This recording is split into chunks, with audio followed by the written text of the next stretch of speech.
दोस्तों आज के समय में अगर दुनिया की सबसे फेमस और सबसे ज्यादा जानी पहचानी बंदूक की बात की जाए तो फिर AK-47 का मुकाबला शायद ही दुनिया की कोई दूसरी बंदूक कर पाए, क्योंकि ये एक ऐसा हथियार है जो दुनिया भर में सबसे ज्यादा इस्तेमाल किया जाता है, फिर चाहे वो सिपाहियों के द्वारा इस्तेमाल किया जाए या फिर बड़े बड़े क्रिमिनल्स के द्वारा।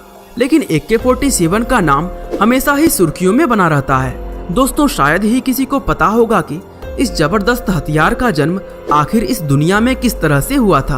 हम आपको AK-47 के जन्म से लेकर इसके दुनिया के सबसे प्रसिद्ध असॉल्ट राइफल बनने तक के सफर की पूरी कहानी बताएंगे। तो चलिए दोस्तों अब इस रोमांचक वीडियो को शुरू करते हैं। दोस्तों सबसे पहले आपको बता दें कि AK-47 का पूरा नाम एवटोमेट कलशनिकोवा 47 है। इस वर्ल्ड फेमस असॉल्ट राइफल को सन 1946 से 1948 के बीच रूस के एक प्रसिद्ध मिलिट्री इंजीनियर मिखाइल कलशनिकोव ने बनाया था। दोस्तों ये अपने आप में एक कमाल की बात है कि इतना समय बीत जाने के बाद भी इस राइफल की लोकप्रियता में कोई कमी नहीं आई है। दरअसल जिस समय वर्ल्ड वॉर 2 खत्म हुआ था उस समय सोवियत यूनियन के अंदर जश्न मनाया जा रहा था, क्योंकि सभी लोगों को खुशी थी कि लंबे समय से चल रहा ये युद्ध आखिरकार खत्म हो गया है। लेकिन दोस्तों जहां एक तरफ कुछ लोग जश्न मना रहे थे, वहीं दूसरी तरफ कुछ लोगों को आने वाले भविष्य की चिंता भी सता रही थी। उस समय सोवियत यूनियन सरकार ने लोगों को भरोसा दिलाया कि अब कोई भी विदेशी पावर रूस की सरजमी पर कदम नहीं रख पाएगी, और इस वादे को पूरा करते हुए सोवियत यूनियन ने अपनी डिफेंस इंडस्ट्री में इन्वेस्ट की रकम काफी ज्यादा बढ़ा दी। दरअसल इस युद्ध में सिर्फ सोवियत यूनियन ही नहीं बल्कि दूसरे देशों ने भी बोल्ट राइफल की कमियों पर गौर किया था। दोस्तों रूस के द्वारा इस्तेमाल की जाने वाली मोसिंग नागंट बोल्ट राइफल निशाना लगाने में बेहद शानदार थी, लेकिन इसमें कमी ये थी कि एक तो इसका फायर रेट बेहद कम था और दूसरा इसके साथ ज्यादा गोलियां लेकर चलना भी पॉसिबल नहीं था। इसलिए सोवियत डिजाइनर्स को ये काम दिया गया कि वे एक ऐसी बंदूक बनाएं जिसके अंदर मशीन गन के जैसा फायर रेट हो और राइफल जैसा सटीक निशाना लगाने की क्षमता हो। लेकिन दोस्तों ये कहना जितना आसान था, असल में करना उससे कहीं ज्यादा मुश्किल था, क्योंकि कई साल एक्सपेरिमेंट करने के बाद भी डिजाइनर्स इस तरह के हथियार को नहीं बना पा रहे थे। हालांकि आगे चलकर मिखाइल कलशनिकोव ने इस डिजाइन को तैयार कर दिया था, लेकिन वहां पहुंचने से पहले हम थोड़ा उनके बारे में जानते हैं। दरअसल कलशनिकोव ने काफी समय साइबेरिया की जबरदस्त सर्दी में रहकर बिताया था, और यहीं से इन्होंने ये चीज सीखी थी कि मुश्किल परिस्थितियों में इक्विपमेंट्स को ऑपरेट करना कितना महत्वपूर्ण होता है। अपनी टीनेज में वह एक बेहतर जीवन की तलाश में साइबेरिया से बाहर निकलकर काम ढूंढने लगे। उन्हें पहला काम एक ट्रैक्टर की फैक्ट्री में मिला, जहां उनके हुनर और अक्लमंदी को देखते हुए उन्हें युद्ध के दौरान रेड आर्मी की एक यूनिट के साथ जोड़ दिया गया। यहां उनका काम आर्मी की राइफल्स का रख रखाव और उसकी छोटी मोटी खराबियों को दूर करना होता था।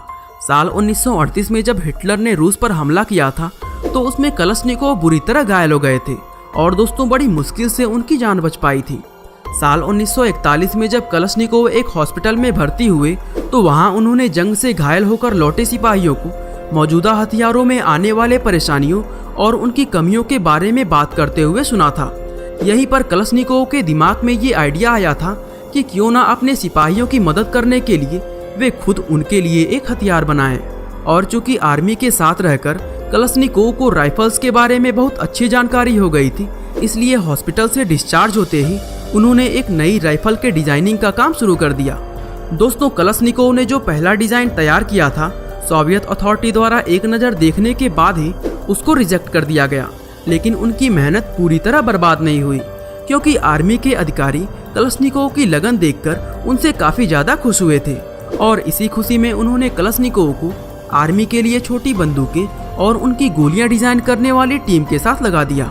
यहाँ पर काम करते हुए उन्होंने अपने AK-47 के डिजाइन पर भी काम करना जारी रखा।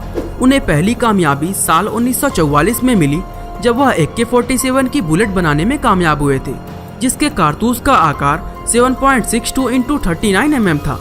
इस कारतूस की खासियत ये थी कि ये ना तो इतना भारी था कि इसे चलाने पर तेज झटका महसूस हो, और ना ही इतना हल्का कि ये हवा में मुड़कर निशाने से चूक जाए। साथ ही इसके हल्के वजन के कारण सिपाही युद्ध में इन कारतूसों को ज्यादा मात्रा में भी ले जा सकते थे। इसी दौरान जब विश्व युद्ध का अंत हो रहा था तो रूस के सबसे प्रसिद्ध हथियार डिजाइनर एलेक्सी सुदायेव की बीमारी होने के कारण मौत हो गई, और जिस समय उनकी मृत्यु हुई उस समय वह एक ऑटोमेटिक राइफल बनाने पर काम कर रहे थे। साल 1946 में एलेक्सी सुदाएव की मृत्यु हो जाने के बाद सोवियत अथॉरिटीज ने एक कंपटीशन करवाने का निर्णय लिया। इस प्रतियोगिता में सभी वेपन डिजाइनर्स को मिलिट्री के लिए एक बढ़िया वेपन बनाने के लिए कहा गया। दोस्तों, इस प्रतियोगिता में विजेता को भारी रकम और विशेष सम्मान दिए जाने की बात कही गई थी, इसलिए इसमें लगभग सभी वेपन डिजाइनर्स ने हिस्सा लिया, जिसकी वजह से ये कंपटीशन बहुत ज़्यादा मुश्किल हो गया था।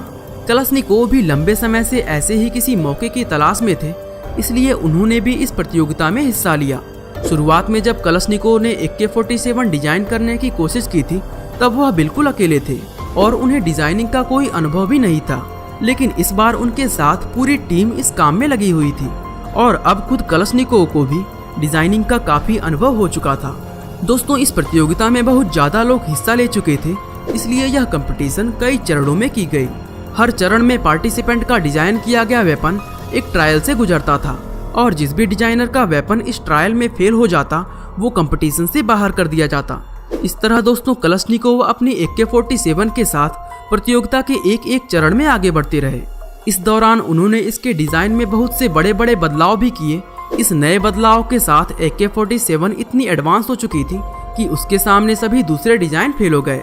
आखिरकार लगभग 2 साल तक चले इस लंबे कंपटीशन में कलशनिकोव के डिजाइन की जीत हुई और साल 1948 में सोवियत आर्मी के लिए इसका बड़े पैमाने पर उत्पादन शुरू कर दिया गया।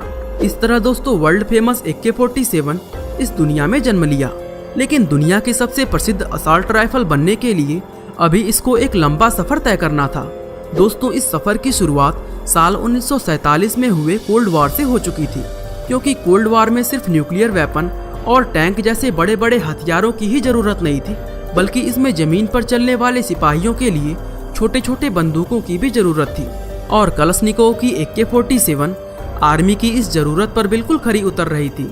चूंकि सोवियत यूनियन को कम्युनिज्म का स्टैंडर्ड बेरर माना जाता था, इसलिए साल 1944 के अंत तक और साल 1950 की शुरुआत में सोवियत यूनियन ने कम्युनिज्म को सपोर्ट करने वाले अपने मित्र देशों को AK-47 सप्लाई करना शुरू कर दिया था। ऐसा करने से सोवियत यूनियन को 2 बड़े फायदे हुए। पहला ये कि उन्हें कम कीमत में ही युद्ध के लिए दूसरे देशों की सैन्य सहायता मिल गई और दूसरा ये कि जब सोवियत यूनियन ने अपने मित्र देशों को AK-47 से भर दिया तो फिर ये दूसरे देश चाह कर भी सोवियत यूनियन से संबंध नहीं तोड़ सकते थे, क्योंकि AK-47 की बुलेट स्पेयर पार्ट्स और रिप्लेसमेंट राइफल उन्हें सोवियत यूनियन के अलावा कोई और नहीं दे सकता था। दोस्तों, इस तरह AK-47 सिर्फ रूस ही नहीं बल्कि और भी कई देशों में इस्तेमाल की जाने लगी। AK-47 का दुनिया भर में इतनी तेजी से फैलना सोवियत यूनियन के लिए एक बड़ी राजनीतिक जीत भी साबित हुई। दोस्तों, AK-47 के उत्पादन को सबसे बड़ा बूस्ट तब मिला जब साल 1955 में वार्सा संधि की गई। इस संधि में 7 देश सोवियत यूनियन के मित्र बनकर उनके साथ लड़ने पर राजी हुए। इस संधि में ये भी तय किया गया कि युद्ध के दौरान ये सभी देश एक रशियन जनरल की कमांड फॉलो करेंगे और साथ ही AK-47 गन का ही इस्तेमाल करेंगे। लेकिन दोस्तों, इतने सारे देशों के लिए अकेले गन बनाना सोवियत यूनियन के बस की बात नहीं थी, इसलिए इन सभी देशों को भी AK-47 बनाने का लाइसेंस दे दिया गया और फिर कुछ ही समय में AK-47 दुनिया की सबसे ज़्यादा प्रसिद्ध और सबसे ज़्यादा इस्तेमाल किया जाने वाला असॉल्ट राइफल बन गया। दोस्तों, ये तो बात हुई AK-47 के जन्म के बारे में।